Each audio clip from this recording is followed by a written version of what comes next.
Freedom versus Censorship. I remember listening to a news story in 1993 on NPR about how a previously scientific and educational global network called ARPANET was being opened up for commercial use. I thought to myself, this is going to change the world. I had a 386 PC at the time running Microsoft Windows 3.1 with a 2400 baud modem and was very familiar with the world of dial-up bulletin board systems, or BBSs, and the larger networks like CompuServe, Prodigy, and America Online, all of which I tried out at various times to see what they had to offer. Early systems like Usenet and email allowed inexpensive global communication and the exchange of ideas and information that would come to revolutionize the world as we knew it. In 1997, my friends and I founded the fourth internet service provider in Evansville, Indiana, and we grew it into a business that helped thousands of people take their first steps onto the internet, and many businesses launched their first websites so they could present their products and services to the world.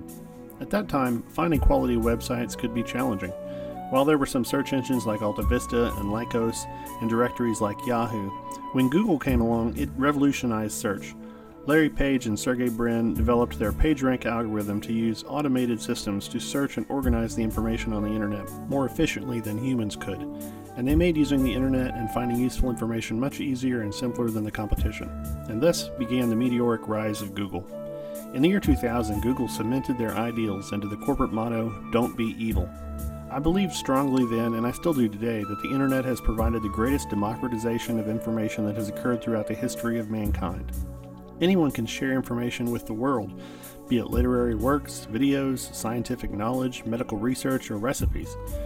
This has resulted in a period during which the pace of innovation throughout the world has multiplied several-fold, and it has become difficult for governments or political powers to censor or stifle opposition. It is said that sunlight is the best disinfectant, and that is applicable to governments as well. Not long after Gorbachev's perestroika took hold, the Soviet Union collapsed upon its own weight, no longer able to use censorship, violence, and intimidation to hold their empire together. We have been blessed in the United States with the First Amendment, backed up by the Second Amendment, that ensures that we are free to speak our minds and the government cannot legally quash our speech. This situation is unique in the world, as today we see formerly free nations such as Canada, Britain, and Australia arresting and imprisoning citizens for merely speaking their minds. While the American government cannot overtly censor speech, there has existed a relationship between a handful of media networks and government that has often resulted in a very controlled narrative throughout the 20th century.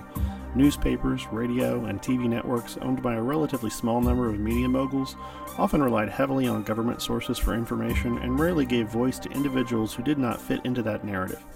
Additionally, journalists tended to be groomed through higher education, which received much of its funding from government sources, to value big government and academia over free market solutions and ideals. This skewed narrative shaped the perceptions of voters, which skewed the direction of elections. In a republican system such as the United States, free speech is critical to our system of government. Every side of an issue must be free to express their views, and squelching speech and controlling narratives can have damaging effects on society. The arrival of the internet changed this, shaking up much of the media landscape and giving voice to the masses. Even some old media stalwarts like John Stossel saw the error of his ways, realizing that government cannot and should not be the solution to every problem, and today he's one of the loudest proponents for freedom. YouTube, which was later purchased by Google, gave voice to millions of people to easily create and share videos, providing an alternate global platform. People now had a choice and were able to gain insight and knowledge into areas outside of the big media and government narratives. Facebook supplanted MySpace and gave people a simple way to connect with friends, regardless of geographical boundaries, and share news and information. We experienced an unprecedented era of open information exchange and freedom. As if on cue, to represent their change of morality, Google rescinded its motto, "Don't be evil," in 2015. In the following few years, Google has become increasingly aggressive in censoring, delisting, downranking, demonetizing, and otherwise suppressing content that it deems to be contrary to its leftist political views. To give some idea as to how far skewed Google's internal culture has become from reality, an engineer named James Damore was terminated by Google in 2018 for suggesting that, based on his experience in biology, men and women think differently and make different choices, and that may be the reason why there are more male engineers at Google, and that sexism and discrimination may not be to blame. Facebook has also taken draconian measures to restrict, ban, and limit ideas and views that violate increasingly vague and arbitrary policies. This centralized control and censorship is precisely what big media had been doing for decades through tight editorial controls. It's all about the narrative and what speech they deem acceptable. YouTube now penalizes discussion of, quote, sensitive subjects, unquote, and many famous channels have been altogether removed or demonetized. Some examples are Project Veritas, Ladder with Crowder, PragerU, Dave Rubin, Milo Yiannopoulos, InfoWars, and many, many others. According to Mark Zuckerberg, founder and CEO of Facebook, they censor, quote, anything that makes people feel unsafe, unquote, which is obviously an extraordinarily broad policy to censor content based solely on the feelings of others who may read it. Clearly, these large platforms have forgotten their roots and are doing everything within their power to censor content that they simply don't like. Platforms which were designed to operate within tightly controlled walled gardens, such as Apple, AOL, Yahoo, among others, have always been surpassed by those who supported open ecosystems and gave users the most choice of hardware, software, and information. Google and Facebook, among others, have apparently forgotten this lesson. Is this the beginning of the end of freedom on the internet? Well, not quite. You see, the big tech companies have forgotten that their users are the basis of their power, and they don't really offer anything unique that can't be offered in a different or better way by someone else. Users can, rather quickly, abandon a flailing platform.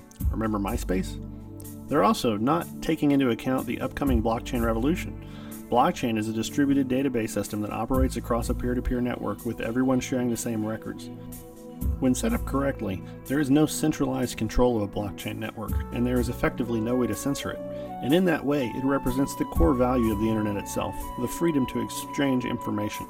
This is the basis for Bitcoin and other cryptocurrencies and distributed applications. Decentralized and distributed blockchain-based systems will likely provide the social networks and information-sharing platforms of the future, leaving Google and Facebook, among others, in the dust with their outdated centralized platforms. The free exchange of information and choice always wins against the centrally controlled walled gardens. Eventually, technology companies will learn this lesson, the hard way if necessary. One company, Library, or LBRY, which can be found at www.lbry.com, has created just such a platform, which may ultimately replace YouTube. It's a blockchain-based, peer-to-peer, open-source video sharing platform. They actually created their own LBRY protocol and cryptocurrency, allowing direct tips paid to content creators with no middlemen, unlike YouTube. The app, which runs on most platforms, allows you to search for video content, view it, subscribe to channels, and publish your own videos. It even allows YouTube channel creators to easily copy their channel content to Library. They're also working on a web app, so it will be more familiar to those who are used to accessing websites like YouTube via web browser. The genius behind Library is that while they are a US-based company subject to things such as the DMCA copyright claims to potentially delist videos, the network is not.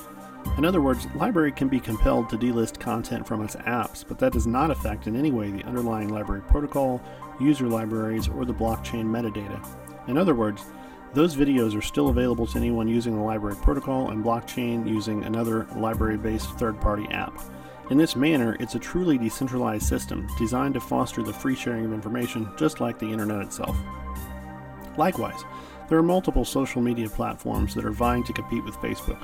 Many are blockchain-based and contain a similar token or cryptocurrency system. Some of these contenders are Minds, AllSocial, MeWe, Gab, etc. The arrogance and censorship exerted by big tech firms are driving users from their platforms and to newer and better platforms more consistent with the internet's values of freedom and openness, not centralization and control.